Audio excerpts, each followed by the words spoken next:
tonight you're going to light candles. Your wife will light candles. You will light candles for Yontif. Last night you also did. Is there any difference between the way you light candles for Shabbos and for Yontif? So the Shulchan Aruch says in Siman Reish Samach Gimel Sif Hey that a person makes that we light candles before Shabbos. And we say Asher Kedushanim says if it's Tzivanu L'Hadak Ner Shel Shabbos, and the same by Yontif, except the bracha is slightly different, L'Hadak Ner Shel Yontif.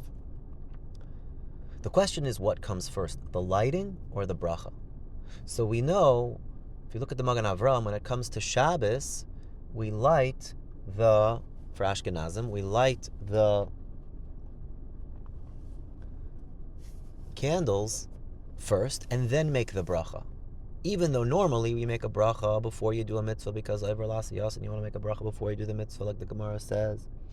But we understand that when a woman makes the bracha of L'Hadak Ner Shel Shabbos, she is accepting Shabbos upon herself, and once she has accepted Shabbos through making that bracha, she cannot light.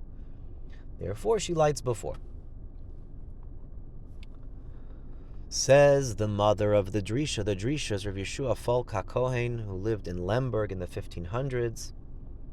So it's quoted from his mother. Magen Avram quotes it, and Rabbi Yehuda quotes it. In the Sefer Dagel Meravava, the Chasam Sofer also here. She said, well, if so, if really it would have been better to make the bracha first, we just can't on Shabbos because you can't light once it's Shabbos. So then when it comes to Yontif, you should do it the other way around.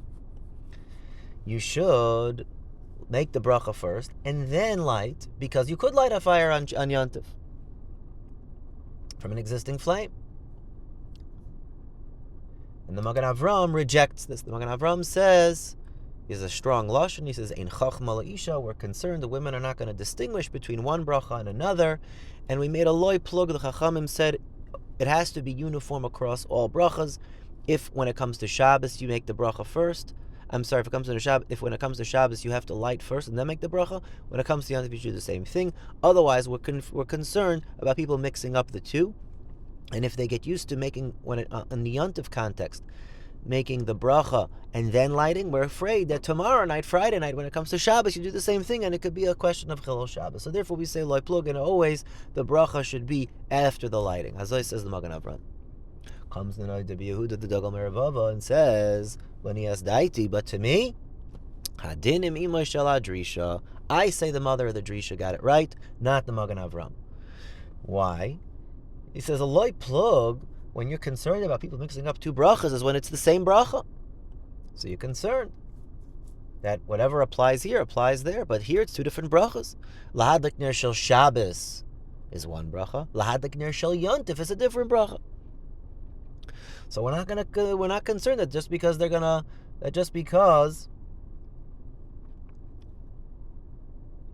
you made a bracha before the lighting. In the Yontif context, we're not concerned that you're going to do the same thing there. And he says that the Magen Avram had brought a proof, which I meant to say earlier, the Magen Avram brought a proof from Tevila. The Magen Avram says, when it comes to immersing in the mikveh, the halacha is that the bracha is always made after the immersion, not before. Why? Because in the case of a ger who's converting, so he can't make a bracha. The ger cannot make a bracha before the immersion because they're not a Jew. So they have to go to the mikveh, submerge in the water, come out, and then make the bracha. And because of that, lo yichalku chachamim, and they said at any time there's any mikveh and any bracha on tevilah, the bracha is going to be after the tevilah. So the Magen Avram says, you see from there, lo yichalku chachamim, that we make this such a loy plug that the brachas have to be uniform. Says Rabbi Yehuda, that's not a good proof. That's the same bracha. Ala tvila. Whether it's a woman who's a nida, whether it's a ger, that's the same bracha. So there's a reasonable concern that people are going to confuse the two contexts, but not so in the case of lighting. Says the Chasam Sofer that the mother of the Drisha had a counterproof. to show that lighting is different than mikvah. And Rabbi Yehuda mentions this too. He says, I have a third context. You're talking about lighting the candles for Shabbos, lighting the candles for Yantif. Is there another time when we light candles? Chanukah. We light candles. Lahadlik Ner Shel Chanukah. And there, everyone agrees, when do you make the bracha? Before you light. Remember Chanukah? Chanukah's coming up. 2 months. Yirtzeh Hashem. We all know you like the bracha, and then you light. Why don't you say loy plug? When it comes to Shabbos, lahadlik ner shel Shabbos, you have to light first. Teretz says, what do you see? Proves the mother of the Drisha against the Magen Avram's proof that since the bracha, the nusach habracha is different in each context, you don't say loy plug. We're not concerned that you're going to confuse Chanukah with Yantif with Shabbos, because each one is a different bracha. Lahadlik ner shel Chanukah, lahadlik ner shel Yantif, lahadlik ner shel Shabbos. Different from the case of Tefillah. And therefore, Chassam Sofer, the Rabbi Yehuda concludes, nearly lahayros, it seems to me to paskin like the mother of the Drisha, v'hi isha nesali b'chachma, she's a wise woman, and that is how most people practice, like the mother of the Drisha.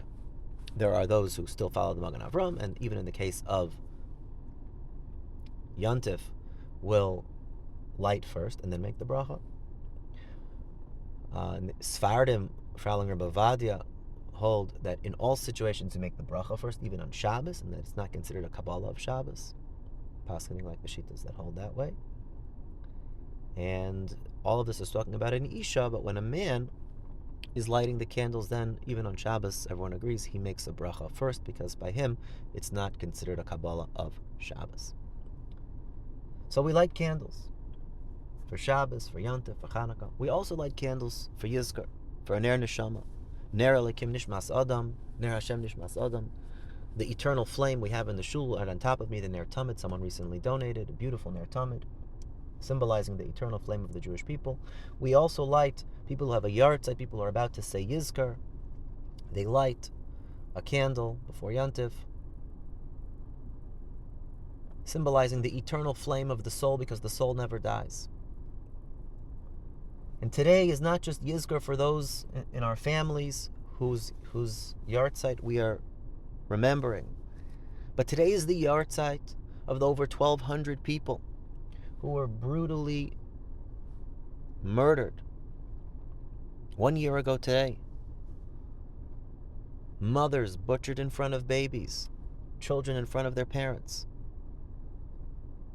And so today we all have to say Yizkar.